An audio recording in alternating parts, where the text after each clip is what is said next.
I'm 34M, married to 32F, together 8 years, married for 5.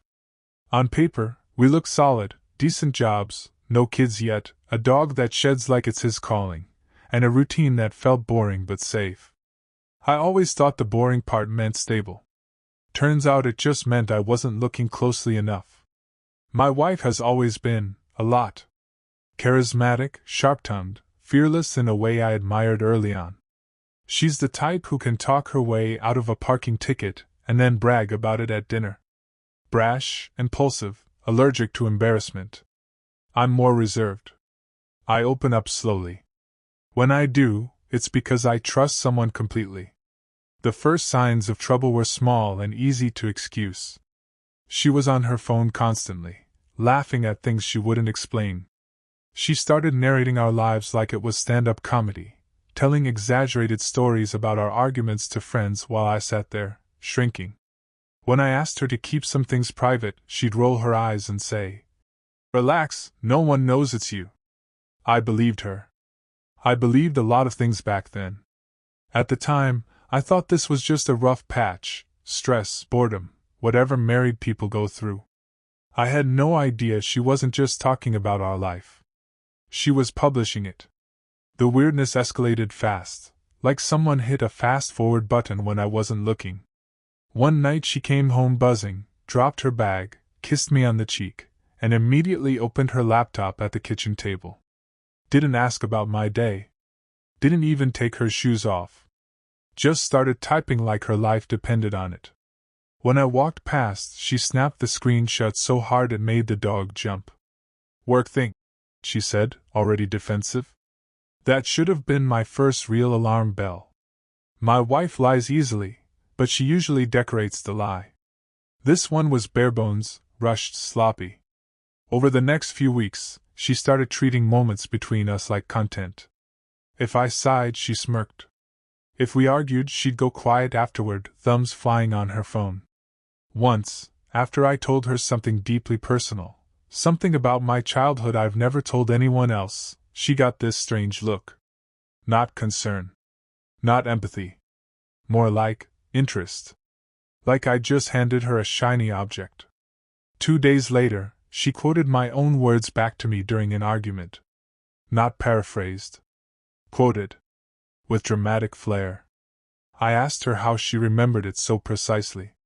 She shrugged and said, "I just listen better than you think." Then came the accident. I was homesick on a Friday, feverish and miserable, when her tablet buzzed on the couch. I wasn't snooping. I swear that. I was just trying to turn off the notification because it wouldn't stop vibrating. The screen lit up with an email preview.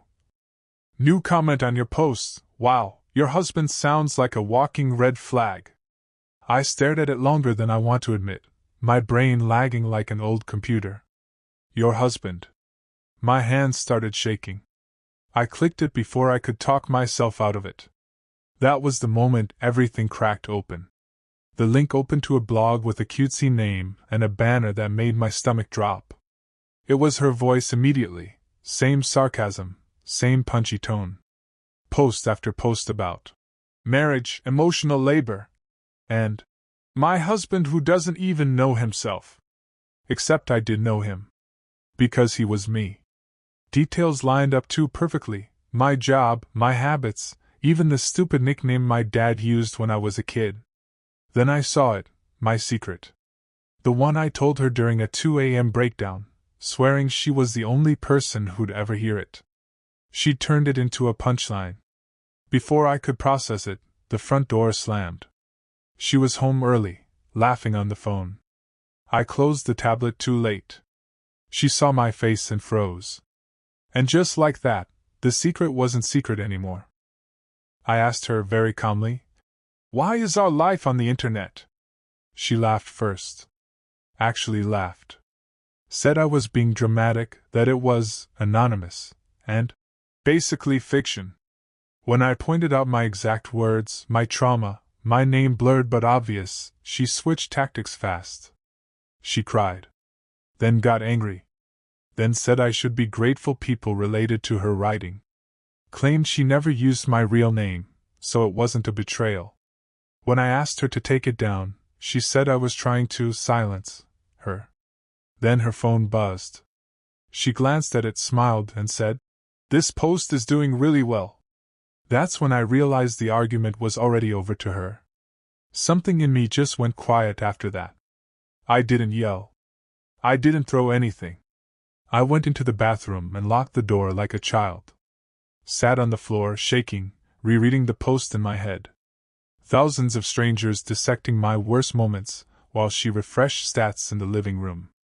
When I came out, she was cheerful again. Asked if I wanted takeout. Like she hadn't just sold pieces of me for clicks. That night, I slept on the couch. She posted again. I could hear her typing through the wall. The next morning she acted loving. Too loving. Coffee, jokes, an arm around my waist. Then I checked the blog again. New post. Overnight. About emotional distance, and a husband who sulks instead of communicating. Comments praising her strength. Calling me manipulative. Abusive, even. I felt angry, then hollow. Like my feelings had been voted invalid by strangers who only knew her version. She caught me staring at my phone and said, "See? I'm not the villain here." That's when the sadness really hit. I confronted her again, softer this time. Told her the comments were destroying me. She swore she'd delete the blog. Said it was a phase, that she got carried away. Even hugged me. I almost believed her. That night, my friend texted me a link. Same blog. New post. Timestamped 10 minutes earlier. She'd blocked me from seeing it. When I asked, she didn't even deny it. Just said, "You weren't supposed to read that one." That was it. Something snapped clean instead of loud. I packed a bag on the spot. She followed me around the apartment, oscillating between insults and apologies. Said I was overreacting. Said I was ruining everything. Said she loved me so much. While she talked, her phone kept buzzing. Comments. Notifications. Validation. I left while she was mid-sentence. She shouted after me that I'd regret throwing away a good story. For the first time in weeks, the silence outside felt honest. I stayed with my brother. Slept for 12 hours straight, like my body finally gave up pretending. When I woke up, my phone was full. Missed calls from her. Then texts accusing me of abandonment. Then apologies. Then screenshots of comments saying I was toxic. She said people were asking where I went. I realized she didn't miss me. She missed the audience. That hurt more than leaving. A week passed. The anger dulled into something heavier. I stopped checking the blog. I told close friends the truth. Some already knew. She'd been telling her version for years. That stung, but it also explained a lot. She emailed me saying she'd make the blog private if I came home. I didn't respond. For the first time, I understood that love without respect is just exposure. I finally reread the blog one last time, not out of curiosity but like touching a bruise to understand its shape. Without the shock, the patterns were obvious. She'd edited reality the way a magician edits sightlines. Every post framed her as brave, witty, long-suffering. I was reduced to a character flaw with legs. She left out her lies, her cruelty, her delight in attention. She never mentioned my boundaries, only how inconvenient they were. What wrecked me most wasn't the strangers. It was recognizing my own voice twisted into something unrecognizable. Confessions I whispered in trust were rewritten as evidence. Moments I thought were intimate were actually drafts. I felt exposed in a way I didn't have language for yet, like my inner life had been burglarized, cataloged, and sold. I didn't cry that night. I just sat there, understanding something slowly and completely. Even if she deleted everything tomorrow, she'd already shown me who she was when given a choice between my dignity and her applause. And I knew, with a calm that scared me, that I couldn't unknow that. She showed up unannounced 2 days later. Crying, frantic, said she'd taken a break from posting. Swore she finally understood. While she talked, her phone buzzed. She didn't check it, but I did. Reflex. Habit. Notification preview. Your draft was saved. I handed her the bag I'd packed earlier. Told her I wanted a separation. Not a fight. Not therapy. Space. She went cold instantly. Called me selfish. Said I was destroying her platform. That word, platform, made the decision permanent. The legal stuff started quietly. Too quietly for how loud our marriage had been. She posted vague quotes about betrayal and growth. Friends sent them to me, confused. I stopped explaining. I stopped defending myself. Without her voice narrating my life, things got smaller. Calmer. I started sleeping again. Started remembering who I was before everything became content. I muted her everywhere. The silence felt earned. Some nights I still feel the urge to justify myself, like there's a comment section I owe an explanation to. Then I remember I don't. The blog still exists, apparently. It just doesn't include me anymore. That's fine.